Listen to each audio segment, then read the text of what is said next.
Lecture du livre des Nombres, chapitre 23.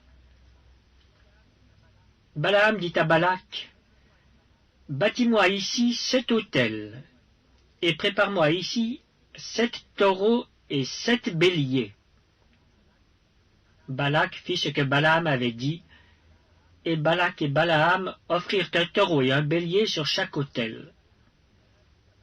Balaam dit à Balak, « Tiens-toi près de ton holocauste, et je m'éloignerai. Peut-être que l'Éternel viendra à ma rencontre, et je te dirai ce qu'il me révélera. » Et il alla sur un lieu élevé. Dieu vint au-devant de Balaam, et Balaam lui dit, « J'ai dressé 7 autels, et j'ai offert un taureau et un bélier sur chaque autel. » L'Éternel mit des paroles dans la bouche de Balaam, et dit, « Retourne vers Balak, et tu parleras ainsi. » Il retourna vers lui, et voici, Balak se tenait près de son holocauste, lui et tous les chefs de Moab. Balaam prononça son oracle et dit, « Balak m'a fait descendre d'Aram. Le roi de Moab m'a fait descendre des montagnes de l'Orient.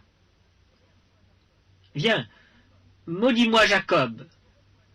Viens, sois irrité contre Israël. Comment maudirais-je celui que Dieu n'a point maudit? Comment serais-je irrité quand l'Éternel n'est point irrité?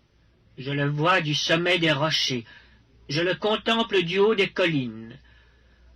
C'est un peuple qui a sa demeure à part et qui ne fait point partie des nations. Qui peut compter la poussière de Jacob et dire le nombre du quart d'Israël? Que je meure de la mort des justes et que ma fin soit semblable à la leur. » Balak dit à Balaam, « Que m'as-tu fait?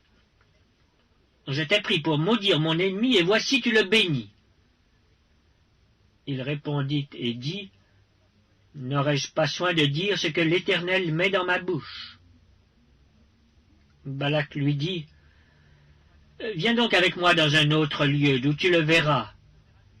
Tu n'en verras qu'une partie, tu n'en verras pas la totalité. Et de là, maudis-le-moi. »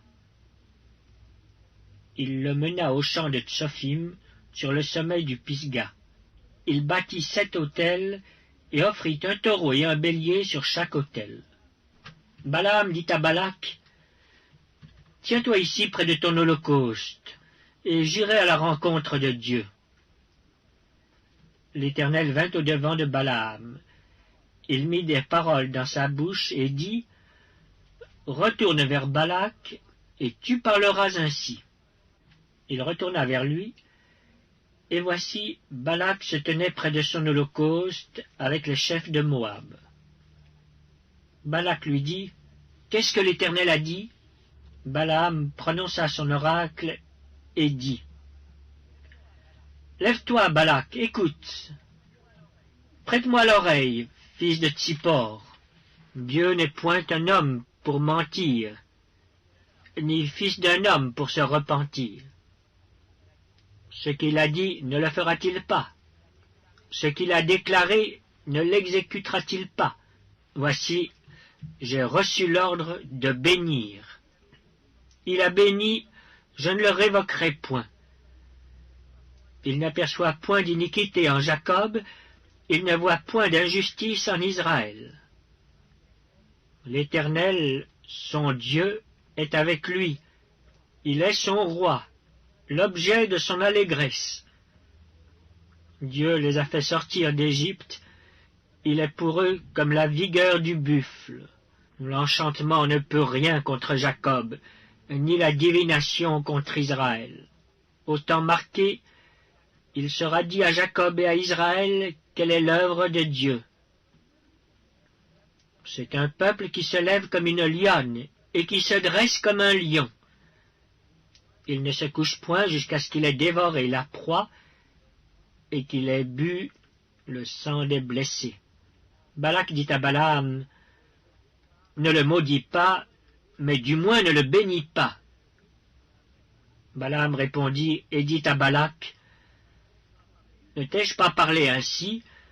Je ferai tout ce que l'Éternel dira. » Balak dit à Balaam, « Viens donc, je te mènerai dans un autre lieu. Peut-être Dieu trouvera-t-il bon que de là tu me maudisses ce peuple. » Balak mena Balaam sur le sommet du Péor, en regard du désert. Balaam dit à Balak, « Bâtis-moi ici 7 autels, et prépare-moi ici 7 taureaux et 7 béliers. » Balak fit ce que Balaam avait dit, et il offrit un taureau et un bélier sur chaque autel.